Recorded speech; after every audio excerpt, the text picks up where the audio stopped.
نحمدہ و نصلی علی رسولہ الکریم اما بعد فاعوذ باللہ من الشیطان الرجیم بسم اللہ الرحمن الرحیم۔ آج کا عنوان ہے دعوت عام۔ جب حضور پاک صلی اللہ علیہ وسلم نے اسلام کی دعوت اللہ کے حکم سے عام کی، 3 سال تک خفیہ دعوت کا کام ہونے کے بعد اب وقت آ گیا تھا کہ لوگوں کو اعلانیہ دعوت حق دی جائے۔ چنانچہ حکم الہی آن پہنچا۔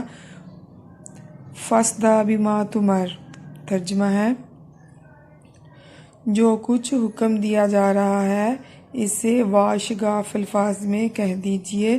دعوت عام کا حکم ملتے ہی آپ صلی اللہ علیہ وسلم نے کوہ صفا پر کھڑے ہو کر قوم کو پکارا۔ وہ جمع ہوئی تو سر عام اعلان فرمایا، اللہ پر ایمان لاؤ ورنہ تم پر سخت عذاب ہوگا۔ آپ صلی اللہ علیہ وسلم کے اس پیغام کی قوم نے بالکل پرواہ نہ کی اور آپ صلی اللہ علیہ وسلم پر سخت برہم ہو کر چلے گئے۔ آپ صلی اللہ علیہ وسلم نے دعوت عام کی دوسرے مرحلے پر تمام خاندان عبدالمطلب کو کھانے پر جمع کیا اور پیغام حق سنایا اور فرمایا، جس پیغام کو لے کر میں آیا ہوں یہ دین اور دنیا کی بھلائی کا ضامن ہے۔ کون اس مہم میں میرا ساتھ دیتا ہے؟ اس پر ایک سکوت چھا گیا۔ حضرت علی رضی اللہ عنہ جو اس وقت 13 برس کے تھے اٹھے اور فرمایا، اگرچہ میری پنڈلیاں کمزور ہیں لیکن میں اس مہم میں آپ صلی اللہ علیہ وسلم کا ساتھ دوں گا۔ آپ صلی اللہ علیہ وسلم کے خاندان نے حضرت علی رضی اللہ عنہ کی اس بات کو ایک جنون اور مذاق خیال کا مخالف ماحول کی وجہ سے حضرت محمد صلی اللہ علیہ وسلم اور آپ صلی اللہ علیہ وسلم کے ساتھ بھی شہر سے باہر وادیوں اور گھروں میں چھپ کر نمازیں پڑھتے تھے۔ ایک دفعہ مشرکین مکہ نے انہیں دیکھ لیا اور عین حالت نماز میں انہیں برا بھلا کہنے لگے۔ ایک مشرک نے تلوار نکال کر حضرت سعد بن ابی وقاص رضی اللہ عنہ کو زینی کاٹ ڈالا۔ خون کی یہ پہلی دھار تھی جو حاکم مکہ پر اللہ کی راہ میں بہی۔ کھلم کھلا کلمہ حق پکارنے کا حکم تو آ ہی چکا تھا۔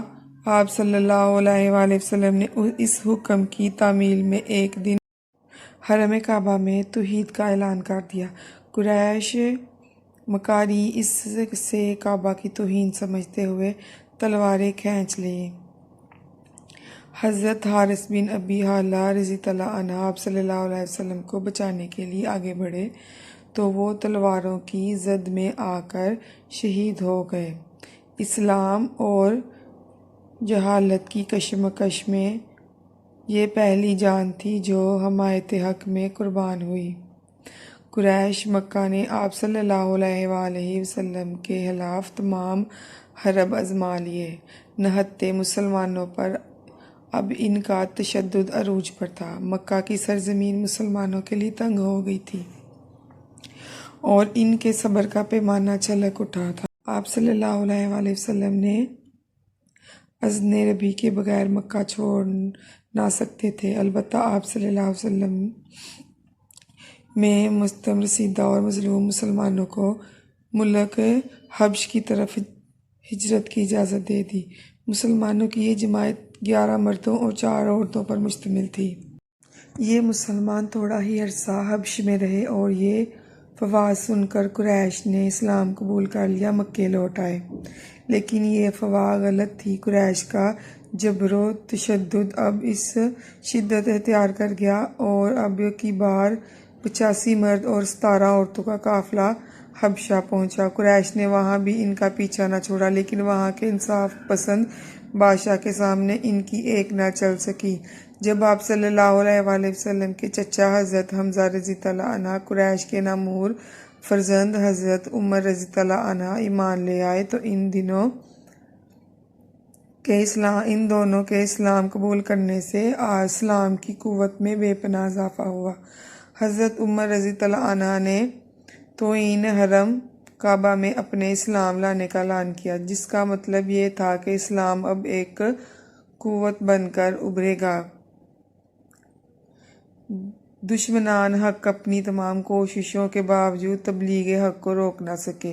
حق کا سیلاب جتنا آگے بڑھتا، قریش کے اضطراب بھی اسی قدر اضافہ ہوتا جاتا۔ مکے کے تمام قبائل نے محرم 7 نبوی میں یہ معاہدہ کیا اور طے پایا بنو ہاشم کا معاشرتی اور سماجی بائیکاٹ کیا جائے اور ان سے کسی قسم کا کوئی تعلق نہ رکھا جائے۔ چنانچہ بنو ہاشم بے بس ہو کر شعیب ابی طالب میں محصور ہو گئے۔ نظر بندی کا یہ انتہائی سخت دور 3 برس تک رہا۔ اس دوران حالت یہ ہو گئی کہ وہ درختوں کے پیچھے اور سوکھے چمڑے ابال کر کھانے لگے، بچے بھوک سے بلبلانے لگے۔ آخر قریش کے ہی ایک ہداتر شخص ہاشم بن عمرو کی کوشش سے یہ ظلمانہ فیصلہ ختم ہوا، بائیکاٹ کا خاتمہ ہو گیا۔ اب نبی کریم صلی اللہ علیہ وسلم کو اس سے بھی صحت پر حالات کا سامنا کرنا پڑا۔ نبوت کے 10ویں سال جناب ابو طالب وفات پا گئے۔ اسی طرح دشمنوں سے حفاظت کا واحد سہارا بھی آپ صلی اللہ علیہ وآلہ وسلم سے چھن گیا۔ اسی سال آپ صلی اللہ علیہ وآلہ وسلم کی مونس اور غمخوار بیوی حضرت ختیجہ رضی اللہ عنہا کا بھی انتقال ہو گیا۔ آپ رضی اللہ عنہا نے تادم آخر رائے حق میں حضور صلی اللہ علیہ وآلہ وسلم کی سچی رفاقت کا حق ادا کیا اور اسلام کے لیے اپنی ساری دولت وقف کر دی۔ ان 2 سہاروں کے چھن جانے سے قریش مکہ اور بھی بے باک ہو گئے اور مخالف کا طوفان شدت اختیار کر گیا۔ اب قریش حضور صلی اللہ علیہ وآلہ وسلم کی جان کے در پر تھے۔ اگر ہماری ویڈیو اچھی لگے تو پلیز لائک اور شیئر کرنا مت بھولیے گا اور کمنٹس کر کے ضرور بتائیے گا کہ ہماری آج کی ویڈیو آپ کو کیسی لگی۔ اللہ حافظ۔